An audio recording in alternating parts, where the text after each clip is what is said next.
नमस्कार। हिंदी साहित्य चिंतन में आपका स्वागत है। आज हम पढ़ेंगे जयशंकर प्रसाद की सुप्रसिद्ध कहानी आकाशदीप। जयशंकर प्रसाद एक अच्छे कवि होने के साथ साथ एक सफल नाटककार, कहानीकार और उपन्यासकार भी रहे हैं। आकाशदीप कहानी बहुत ही प्रसिद्ध कहानी है जिसमें इतिहास और कल्पना का सुंदर सम्मिश्रण है। इसमें हमें प्रेम और प्रतिशोध, प्रेम पर कर्तव्य की जीत और प्रेम पर देश प्रेम की जीत देखने को मिलती है।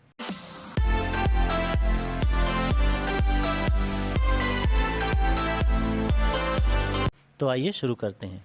कहानी वहाँ से शुरू होती है। समुद्र में नाव है, नाव पर दो बंदी हैं यानी कैदी हैं और वो आपस में वार्तालाप करते हैं। उनके वार्तालाप से ही कहानी शुरू होती है। पहला बंदी दूसरे बंदी से कहता है, बंदी। दूसरा कहता है, क्या है? सोने दो। मुक्त होना चाहते हो? अभी नहीं, निद्रा खुलने पर चुप रहो, फिर अवसर ना मिलेगा। बड़ा शीत है, कहीं से एक कंबल डालकर कोई शीत से मुक्त करता। आंधी की संभावना है, यही अवसर है। आज मेरे बंधन शिथिल हैं।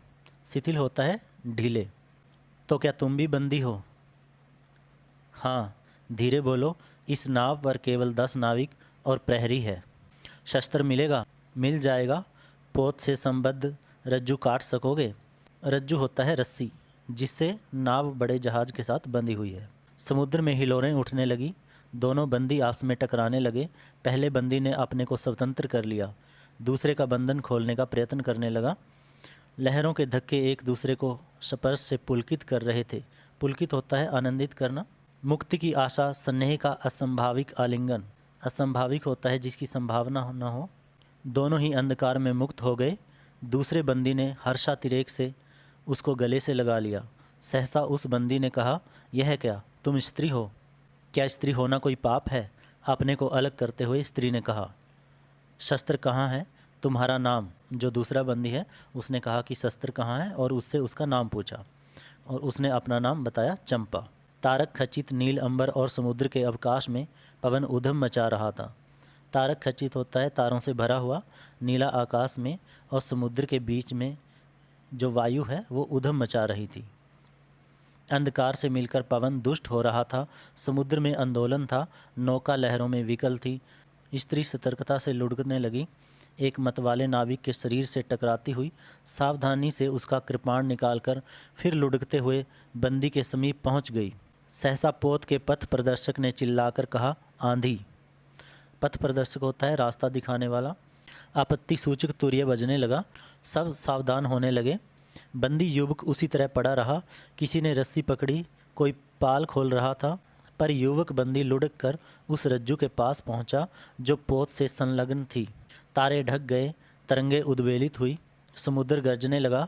भीषण आंधी पिशाचनी के समान नाव को अपने हाथों में लेकर कंदुक क्रीड़ा और अट्टहास करने लगी। ऐसे लग रहा था मानो उस तूफान ने राक्षस के समान नाव को अपने हाथों में लेकर हंस रहा हो। एक झटके के साथ ही नाव स्वतंत्र थी। उस संकट में भी दोनों बंदी खिलखिलाकर हंस पड़े। आंधी के हाहाकार में उसे कोई ना सुन सका। अनंत जलनिधि में उषा का मधुर आलोक फूट उठा। अनंत जिसका अंत ना हो, जलनिधि समुद्र, सुनहली किरणों और लहरों की कोमल सृष्टि मुस्कुराने लगी। सागर शांत था। नाविकों ने देखा पोत का पता नहीं, बंदी मुक्त है। तो अब नाव के नाविकों को पता चला कि जो बंदी थे वो मुक्त हो गए हैं। नायक ने कहा, बुद्धगुप्त, तुमको मुक्त किसने किया? कृपाण दिखाकर बुद्धगुप्त ने कहा, इसने। नायक ने कहा, तो तुम्हें फिर बंदी बनाऊंगा। बुद्धगुप्त ने कहा, किसके लिए? पोत अध्यक्ष मणिभद्र अतल जल में होगा नायक। अब इस नौका का स्वामी मैं हूँ। नायक ने कहा, तुम? जलदस्यु बुद्धगुप्त, कदापि नहीं। चौंक कर नायक ने कहा और अपना कृपाण टटोलने लगा। चंपा ने इसके पहले उस पर अधिकार कर लिया था। वह क्रोध से उछल पड़ा। तो तुम द्वंद्व युद्ध के लिए प्रस्तुत हो जाओ। जो विजयी होगा वह स्वामी होगा। इतना कहकर बुद्धगुप्त ने कृपाण देने का संकेत किया। चंपा ने कृपाण नायक के हाथ में दे दिया। भीषण घात प्रतिघात आरंभ हुआ। दोनों कुशल, दोनों त्वरित गति वाले थे। त्वरित होता है फुर्ती, तेज। बड़ी निपुणता से बुद्धगुप्त ने अपना कृपाण दांतों से पकड़कर अपने दोनों हाथ स्वतंत्र कर लिए। चंपा भय और विस्मय से देखने लगी। नाविक प्रसन्न हो गए, परंतु बुद्धगुप्त ने लाघव से नायक का कृपाण वाला हाथ पकड़ लिया। लाघव होता है फुर्ती, और विकट हुंकार से दूसरा हाथ कटी में डाल उसे गिरा दिया। कटी होता है कमर। दूसरे ही क्षण प्रभात की किरणों में बुद्धगुप्त का विजय कृपाण हाथों में चमक उठा। नायक की कातर आंखें प्राण भिक्षा मांगने लगी। कातर आंखें, जिन आंखों में डर हो, भय हो। बुद्धगुप्त ने कहा, बोलो अब स्वीकार है कि नहीं। नायक ने कहा, मैं अनुचर हूँ, वरुण देव की शपथ, मैं विश्वासघात नहीं करूँगा। बुद्धगुप्त ने उसे छोड़ दिया। चंपा ने युवक जलदस्यु के समीप आकर उसके क्षतों को अपनी स्निग्ध दृष्टि और कोमल करों से वेदना विहीन कर दिया। जलदस्यु समुद्री लुटेरों को कहते हैं। चंपा ने बुद्धगुप्त के समीप आकर उसके घावों को अपनी प्यार भरी दृष्टि से और कोमल हाथों से वेदना विहीन यानी दर्द से मुक्त कर दिया। बुद्धगुप्त के सुगठित शरीर पर रक्त बिंदु विजय तिलक कर रहे थे। विश्राम लेकर बुद्धगुप्त ने पूछा, हम लोग कहाँ होंगे? वाली द्वीप से बहुत दूर, संभवतः एक नवीन द्वीप के पास, जिसमें अभी हम लोगों का बहुत कम आना जाना होता है। सिंहल के वणिकों का वहाँ प्राधान्य है। सिंहल द्वीप का नाम है, वणिक होता है व्यापारी, यानी कि सिंहल द्वीप के व्यापारियों का वहाँ पे प्राधान्य है। कितने दिनों में हम लोग वहाँ पहुँचेंगे? अनुकूल पवन मिलने पर 2 दिन में, तब तक के लिए खाद्य का अभाव ना होगा। सहसा नायक ने नाविकों को डांड लगाने की आज्ञा दी और स्वयं पतवार पकड़कर बैठ गया। बुद्धगुप्त के पूछने पर उसने कहा, यहाँ एक जलमग्न शैल खंड है, सावधान न रहने से नाव टकराने का भय है। जलमग्न होते जल में डूबी हुई चट्टान। तुम्हें इन लोगों ने बंदी क्यों बनाया? बुद्धगुप्त ने चंपा से पूछा। तो चंपा ने जवाब दिया, वणिक मणिभद्र की पाप वासना ने। बुद्धगुप्त ने पूछा, तुम्हारा घर कहाँ है? चंपा ने कहा, जाह्नवी के तट पर। जाह्नवी गंगा नदी को कहा गया है। चंपा नगरी की एक क्षत्रिय बालिका हूँ। पिता इसी मणिभद्र के यहाँ प्रहरी का काम करते थे। माता का देहावसान हो जाने पर मैं भी पिता के साथ नाव पर ही रहने लगी। 8 वर्ष से समुद्र ही मेरा घर है। तुम्हारे आक्रमण के समय मेरे पिता ने ही 7 दस्युओं को मारकर जल समाधि ली। चंपा बुद्धगुप्त को बता रही है, तुम्हारे आक्रमण के समय मेरे पिता ने 7 लुटेरों को मारकर फिर जल समाधि ली थी, यानी फिर वो खुद भी मर गए थे। 1 मास हुआ मैं इस नील नभ के नीचे, नील जल निधि के ऊपर एक भयानक अनंतता में निसहाय हूँ, अनाथ हूँ। चंपा बता रही हैं कि 1 महीना हो गया है मैं इस भयानक समुद्र के ऊपर और एक भयानक अनंतता जिसका कोई अंत ना हो, और एक भयानक अनंतता में निसहाय बेसहारा हूँ, अनाथ हूँ। मणिभद्र ने मुझसे एक दिन घृणित प्रस्ताव किया। मैंने उसे गालियाँ सुनाई। उसी दिन से बंदी बना दी गई। चंपा रोष से जल रही थी और चंपा दुख से जल रही थी। बुद्धगुप्त ने कहा, मैं भी ताम्रलिप्ति का एक क्षत्रिय हूँ चंपा, परंतु दुर्भाग्य से जलदस्यु बनकर जीवन बिताता हूँ। तो वो चंपा को बताता है, लेकिन मेरा दुर्भाग्य है कि मैं समुद्री लुटेरा बनकर अपना जीवन जीता हूँ। अब तुम क्या करोगी? मैं अपने अदृष्ट को अनिदृष्ट ही रहने दूंगी। वह जहाँ ले जाए, यानी कि मैं अपने आप को भाग्य पर ही छोड़ती हूँ, चाहे वो जहाँ भी ले जाए। चंपा की आंखें निस्सीम प्रदेश में निरुद्देश्य थीं। निस्सीम जिसकी कोई सीमा नहीं होती, निरुद्देश्य बिना उद्देश्य के। किसी आकांक्षा के लाल डोरे ना थे। धवल अपांगों में बालक के सादृश्य विश्वास था, यानी कि सफ़ेद आंखों के कोरों में उसके बच्चों जैसा विश्वास था। हत्या व्यवसायी दस्यु भी उसे देखकर कांप गया, यानी कि बुद्धगुप्त भी उसे देखकर कांप गया। उसके मन में एक संभ्रमपूर्ण श्रद्धा यौवन की पहली लहरों को जगाने लगी। समुद्र बक्ष पर विलंबमयी राग रजित संध्या थिरकने लगी, यानी कि इस समय समुद्र पर सांझ होने लगी। चंपा के अत्यंत कुंतल उसकी पीठ पर बिखरे थे। अत्यंत होता है अस्त व्यस्त, कुंतल होता है बाल, यानी कि चंपा की पीठ पर उसके अस्त व्यस्त बाल बिखरे हुए थे। दुर्दांत दस्यु ने देखा अपनी महिमा में अलौकिक एक तरुण बालिका। वह विस्मय से अपने हृदय को टटोलने लगा। उसे एक नई वस्तु का पता चला, वह थी कोमलता। बुद्धगुप्त के मन में प्रेम के भाव जगने लगे थे। उसी समय नायक ने कहा, हम लोग द्वीप के पास पहुंच गए। बेला से नाव टकराई। चंपा निर्भीकता से कूद पड़ी। माझी भी उतरे। बुद्धगुप्त ने कहा, जब इसका कोई नाम नहीं है तो हम लोग इसे चंपा द्वीप कहेंगे। चंपा हंस पड़ी। अब इन लोगों को इसी नए द्वीप पर, जिसका नाम बुद्धगुप्त ने चंपा रख दिया था, उसी पर रहते हुए 5 वर्ष बीत चुके हैं। 5 वर्ष बाद का दृश्य इस तरह से है। शरद के धवल नक्षत्र नील गगन में झलमला रहे थे। सर्दी की ऋतु का दृश्य है। धवल स्वच्छ नक्षत्र नीले आकाश में झिलमिला रहे थे। चंद्र की उज्ज्वल विजय पर अंतरिक्ष में शरद लक्ष्मी ने आशीर्वाद के फूलों और खीलों को बिखेर दिया। चांद की उज्ज्वल चांदनी के साथ साथ ऐसे लग रहा था जैसे सर्दी की लक्ष्मी ने आशीर्वाद के रूप में फूलों और खीलों को बिखेर दिया गया हो। ऐसे अंतरिक्ष में चांद सितारे, सभी सितारे लग रहे थे।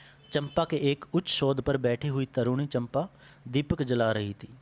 चंपा के एक उच्च शोध पर, यानी कि चंपा द्वीप के एक ऊंची जगह पर बैठी हुई चंपा दीपक जला रही थी। बड़े यत्न से अभ्रक की मंजूसा में दीप धरकर उसने अपनी सुकुमार उंगलियों से डोरी खींची। वह दीपाधार ऊपर चढ़ने लगा। भोली भाली आंखें उसे ऊपर चढ़ते हुए हर्ष से देख रही थी। डोरी धीरे धीरे खींची गई। चंपा की कामना थी कि उसका आकाश दीप नक्षत्रों से हिल मिल जाए, किंतु वैसा होना असंभव था। उसने आशा भरी आंखें फिरा ली। चंपा ने एक मंजूसा में अपने दीप को रखा। अपनी कोमल उंगलियों से उसने डोरी खींची और दूसरी तरफ से वो दीप ऊपर चढ़ने लगा। वो चाहती थी कि उसका द्वीप भी इन्हीं नक्षत्रों से मिलकर एक हो जाए, लेकिन ऐसा नहीं हो सकता था। इसलिए उसने अपनी आशा भरी आंखें दूसरी तरफ फिरा ली। सामने जल राशि का रजत श्रृंगार था। रजत होता है सफ़ेद। वरुण बालिकाओं के लिए लहरों से हीरे और नीलम की किरणा शैल मालाएं बना रही थी।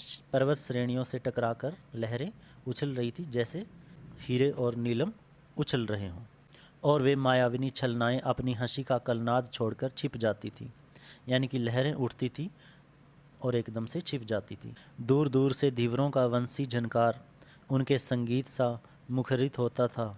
धीवर होते हैं मल्लाह, जो नाव चलाने वाले होते हैं। वो संगीत बजाते थे बांसुरी का, और वो दूर दूर तक सुनाई दे रहा था।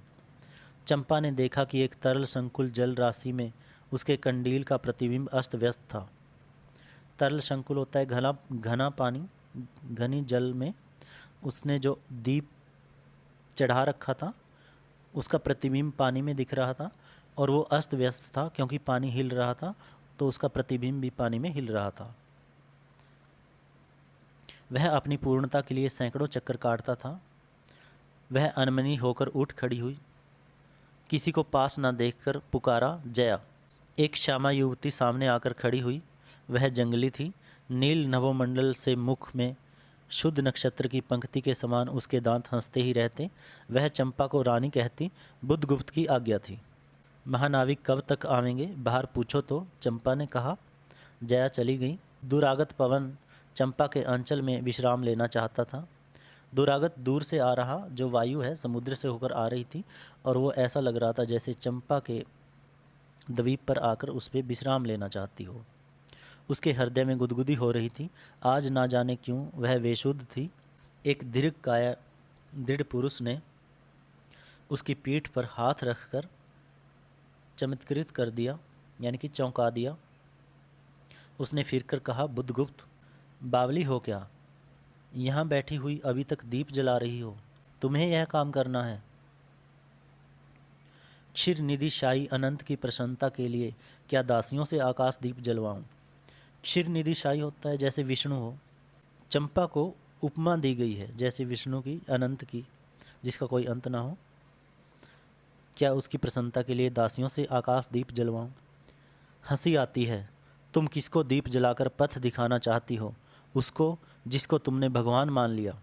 चंपा कहती है, हाँ, वह भी कभी भटकते हैं, भूलते हैं, नहीं तो बुद्धगुप्त को इतना ऐश्वर्य क्यों देते? तो बुरा क्या हुआ? इस द्वीप की अधीश्वरी चंपा रानी, मुझे इस बंदी गृह से मुक्त करो। अब तो बाली, जावा और सुमात्रा का वाणिज्य केवल तुम्हारे ही अधिकार में है महानाविक। परंतु मुझे उन दिनों की स्मृति सुहावनी लगती है जब तुम्हारे पास एक ही नाव थी और चंपा के उपकूल में पण्य लाद कर हम लोग सुखी जीवन बिताते थे। इस जल में अगणित बार हम लोगों की तरी आलोक में प्रभात में तारिकाओं की मधुर ज्योति में थिरकती थी। तरी होता है किश्ती, नाव। आलोक में, प्रकाश में, तारिका होते तारों में, तारों की मधुर ज्योति में थिरकती थी। बुद्धगुप्त, उस विजन अनंत में जब माजी सो जाते थे, दीपक बुझ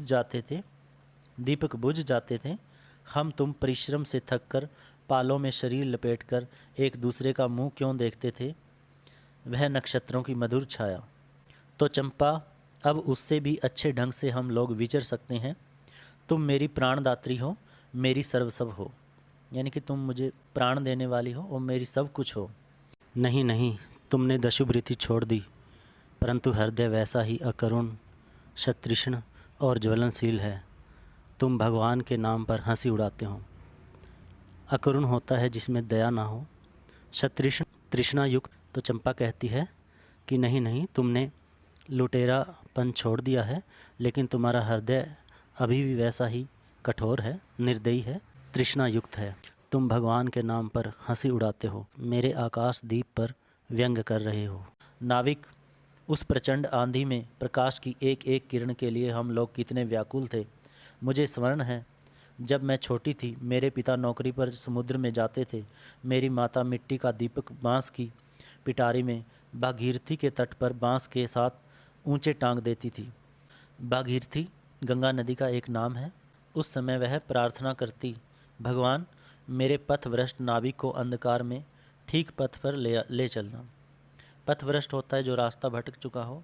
और जब मेरे पिता वर्षों पर लौटते तो कहते, साध्वी, तेरी प्रार्थना से भगवान ने संकटों में मेरी रक्षा की है।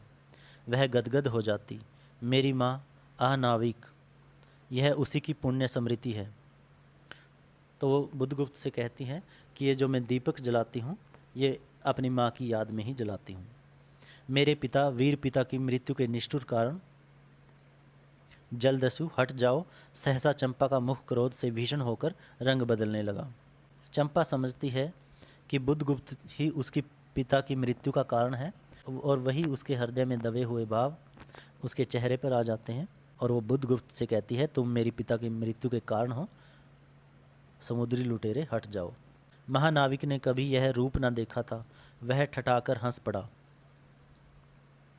यह क्या चंपा, तुम अस्वस्थ हो जाओगी, सो रहो, कहता हुआ चला गया। चंपा मुट्ठी बांधे उन्मादिनी सी घूमती रही। निर्जन समुद्र के उपकूल में वेला से टकराकर लहरें बिखर जाती थी। निर्जन, जहाँ पे कोई जन ना हो, जहाँ पे कोई व्यक्ति ना हो।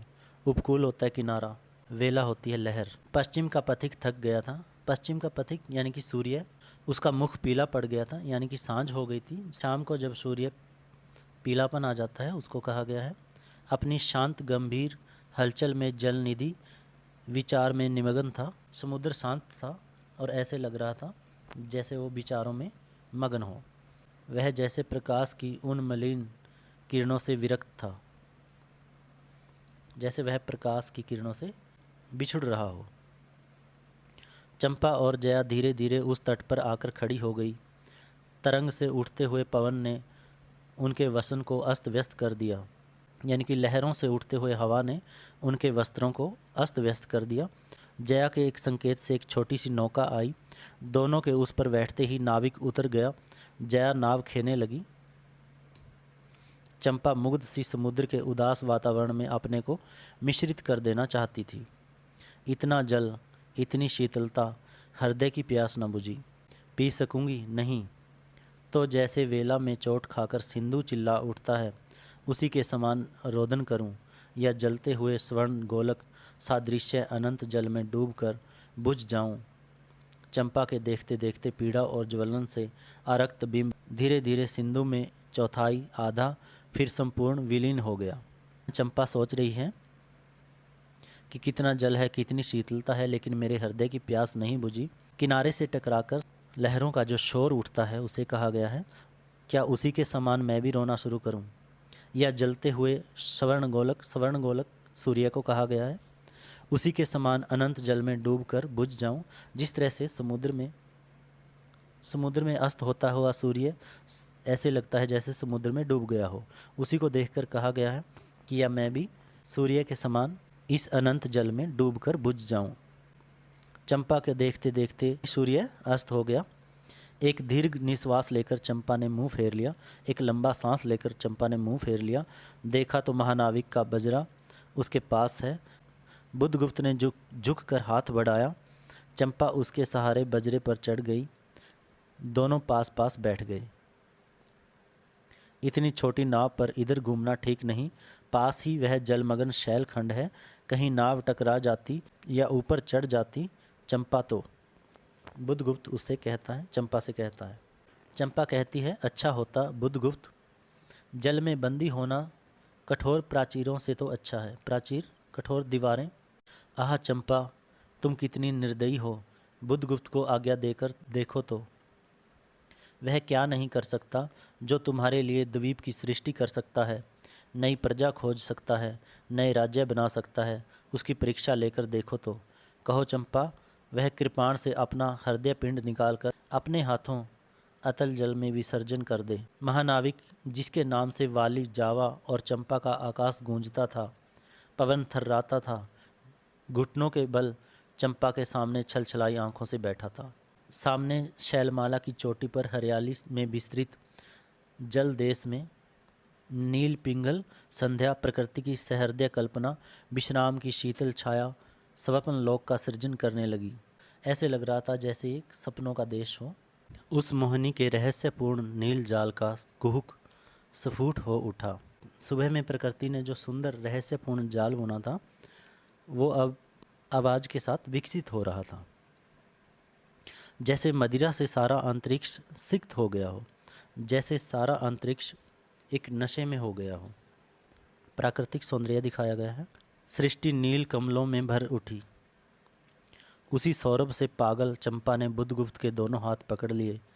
वहाँ एक आलिंगन हुआ, जैसे क्षितिज में आकाश और सिंधु का। जिस तरह से क्षितिज में आकाश और समुद्र मिलते हैं, किंतु उस परिरंभ में सहसा चैतन्य होकर चंपा ने अपनी कंचुकी से एक कृपाण निकाल लिया। बुद्धगुप्त, आज मैं अपने प्रतिशोध का कृपाण अतल जल में डुबा देती हूँ। हृदय ने छल किया, बार बार धोखा दिया। चमककर वह कृपाण समुद्र का हृदय वेदता हुआ विलीन हो गया। चंपा के हृदय में अभी भी बुद्धगुप्त के प्रति प्रतिशोध का भाव था जो दबा हुआ था। वह उससे प्रेम भी करती है और प्रतिशोध का भाव भी है, क्योंकि उसका हृदय उसके पिता की मृत्यु का कारण बुद्धगुप्त को ही समझता है, मानता है। और आज उसने वो अपने प्रतिशोध का कृपाण है निकालकर समुद्र में फेंक दिया। बुद्धगुप्त ने कहा, तो आज से मैं विश्वास करूं कि क्षमा कर दिया गया? आश्चर्यचकित कंपित कंठ से महानाविक ने पूछा। चंपा ने कहा, विश्वास कदापि नहीं बुद्धगुप्त। जब मैं अपने हृदय पर विश्वास नहीं कर सकी, उसी ने धोखा दिया, तब मैं कैसे कहूँ? मैं तुम्हें घृणा करती हूँ, फिर भी तुम्हारे लिए मर सकती हूँ। अंधेर है जलदस्यु, तुम्हें प्यार करती हूँ। चंपा रो पड़ी। वह स्वप्नों की रंगीन संध्या तम से अपनी आंखें बंद करने लगी। तम होता है अंधकार, यानी कि रात होने लगी। दीर्घ निश्वास लेकर महानाविक ने कहा, लंबा सांस लेकर बुद्धगुप्त ने कहा, इस जीवन की पुण्यतम घड़ी की स्मृति में एक प्रकाश ग्रह बनाऊंगा चंपा। चंपा, यही उस पहाड़ी पर संभव है कि मेरे जीवन की धुंधली संध्या उससे आलोकपूर्ण हो जाए। चंपा के दूसरे भाग में एक मनोरम शैलमाला थी, यानी कि चंपा द्वीप के दूसरी भाग में एक मन को हर लेने वाली पर्वतों की श्रेणियाँ थी। वह बहुत दूर तक सिंधु जल में निमग्न थी, लेकिन वो बहुत दूर तक समुद्र के पानी में डूबी हुई थी। सागर का चंचल जल उस पर छलकता हुआ उसे छिपाए था। आज उसी शैलमाला पर चंपा के आदि निवासियों का समारोह था, यानी कि चंपा द्वीप के जो आदिवासी थे, वहीं के रहने वाले, उनका आज कोई उत्सव था उसी पर्वत पर। उन सबों ने चंपा को वन देवी सा सजाया था। ताम्रलिप्त के बहुत से सैनिक नाविकों की श्रेणी में वन कुसुम विभूषित चंपा शिविका रूढ़ होकर जा रही थी। वन जंगली फूलों से सजी हुई चंपा को पालकी पर बैठाकर ले जाया जा रहा था।